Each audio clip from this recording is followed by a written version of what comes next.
Hello and welcome back to No Bullshit. Today we return to talking about woke board games, including, and more specifically, we're talking about Miss Monopoly. This feminist girl power lady reboot of the popular Monopoly game has become rather controversial. We covered it last year when it first sparked up and became a topic in the news, and now it's recently come back into vogue because of people ripping on it on Twitter. Apparently the game has finally come out and a lot of people are posting some very funny things about it on that website, and I think I wanted to show and share a few of these things with you because it's getting really funny out there, it's getting very interesting, and it's sort of a deserved backlash since this is another trend that's getting very old. People are sick of lady reboots, people are sick of girl power, girls taking over everything. Granted, this is a board game, people aren't even super stoked on those board games. Like video games is more of a popular thing that this happens to, but it's also interesting and it's funny because this is a classic old school board game that was led by Mr. Monopoly for many years.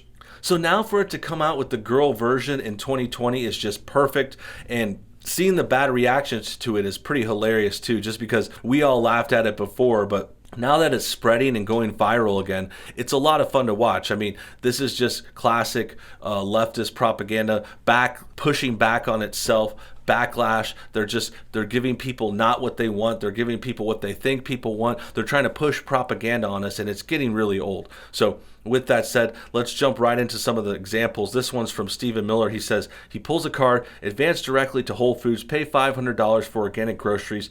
If you pass go, collect 178. So we're already getting to some pretty funny jokes. They're kind of going after the girl side of this, the sort of posh hipster kind of angle to this.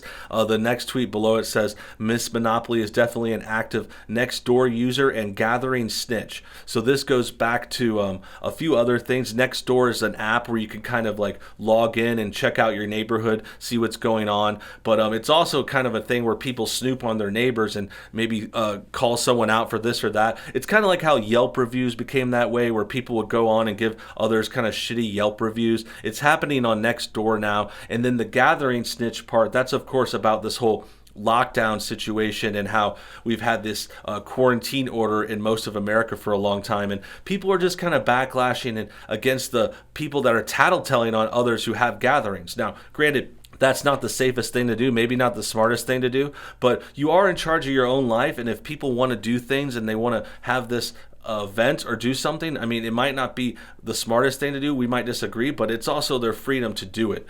That's just the way it goes with that. And then this picture that they're talking about, it says, who is Miss Monopoly? She is Mr. Monopoly's niece and a self-made investment guru, here to change a few things. It's about time. So we're already getting that vibe from this. You could see the picture of her. She's got a boss mug on her coffee, and she's got a Go shirt. She's just very like hipster, girl power, like woman, I don't need no man in my life, self-made investment guru, just very chic, very cool, but also very cringy and very off-putting.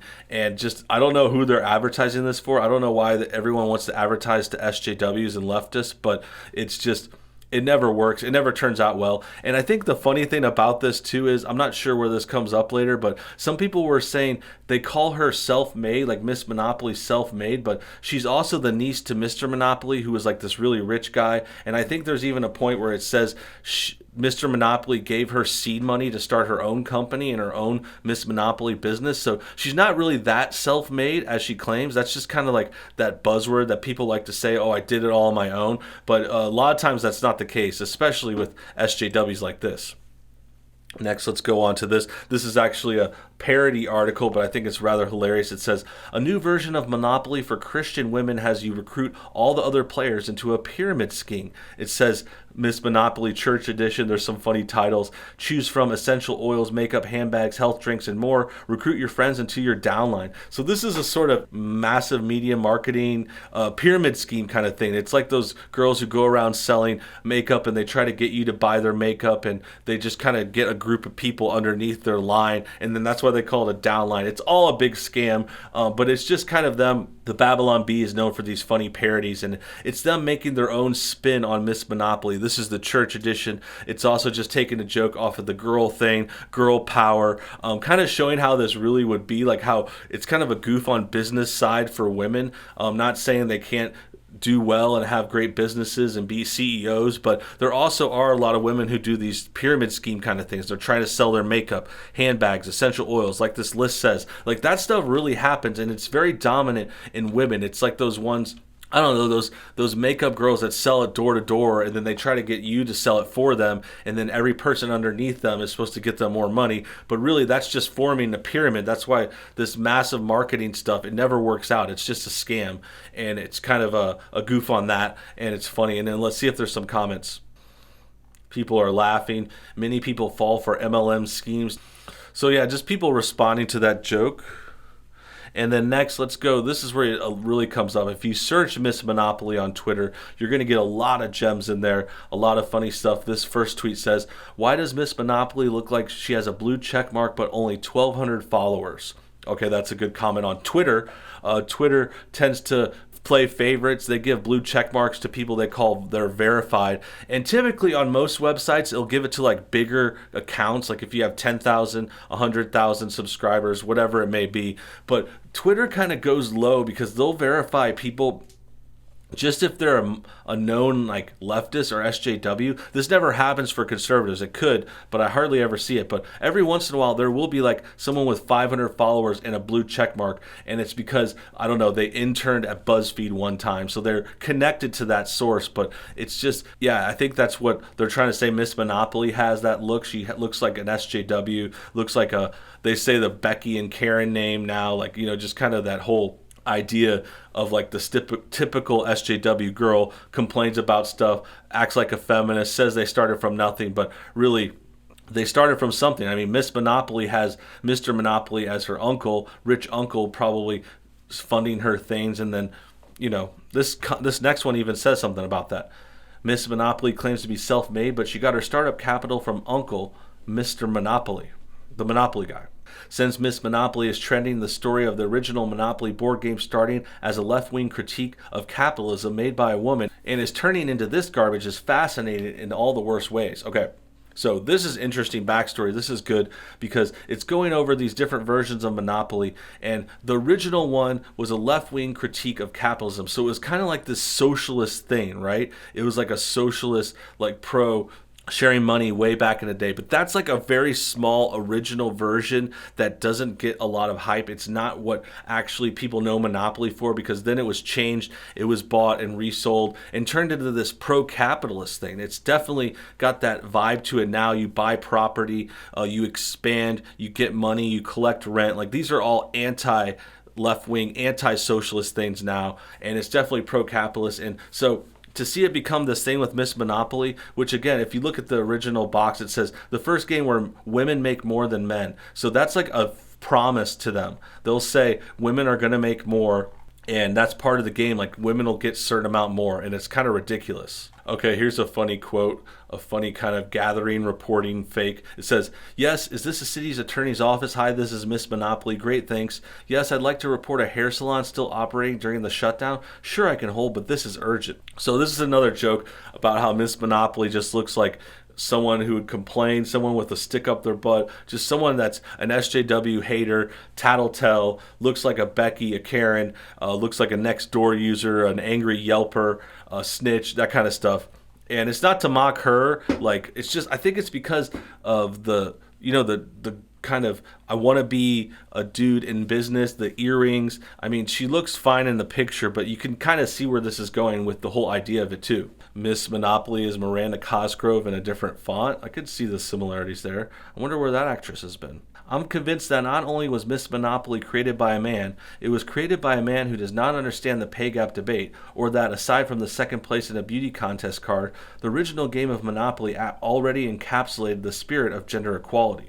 Okay, that's a good point, and that's a good place to wrap things up. This is based on the gender pay gap thing. We kind of forget about that. We've debunked this idea many, many times.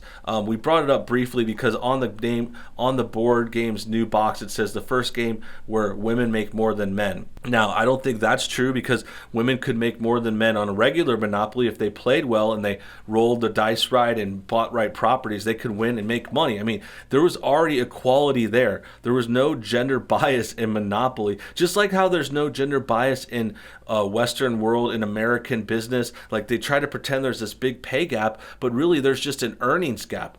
On average, men make more because they work more hours at harder jobs that require more training and are usually more dangerous. Now, if women want to fix that gap, they're going to have to work more. Complaining and saying, hey, I need more money because I'm a woman, that's not going to fix it. What you need to do is work more hours, get more training, go for more dangerous jobs, become a cop, a firefighter, a soldier. All that stuff is out there. The options are available, but currently the problem is people are choosing the wrong things. Now, I actually don't think that's a problem. I think people are choosing the things they prefer. They're doing the things they want to do. But the problem is SJWs want women to make more to make them feel better for some reason, even though women are already in the jobs that they want to do. And if they're not, they have the opportunity to do another job. So really, the problem is SJWs are telling women they're not good enough. And that's kind of what's messed up. It's kind of a reverse sexist kind of ploy, because they're saying, hey, you're not enough for you are CEOs, not enough for you making enough money compared to men in this study that's doing averages, and not comparing job to job, by the way. They're not comparing a cop male versus a cop female. They're comparing the sergeant and SWAT team member that's a male versus like the secretary at the police station. So they're trying to compare jobs that aren't fair and aren't even close. And that's why it's so ridiculous. And it's come out in this physical form with Miss Monopoly, which is just a feminist take on a game that didn't need a feminist take. And really, they're trying to say this is good for girls, but it's actually making things unfair for boys. This is anti-male, pro-female, feminist nonsense. And it really needs to stop. I think it's kind of the lesser, it's not the worst thing in the world because it's just a board game. And in addition to that, like, people don't care much about board games anymore, but it is a classic. It's just a staple of American games. People play this for years. I used to play it as a kid. Hopefully my kids will play it one day, but they're going to play the regular Monopoly. Miss Monopoly is not going to happen. Thanks for your time today, guys. I hope you enjoyed this video. If you did, make sure you leave a comment below, and also press that like button. Subscribe if you're new, and hit the bell for notifications. And until next time, you guys have a great day.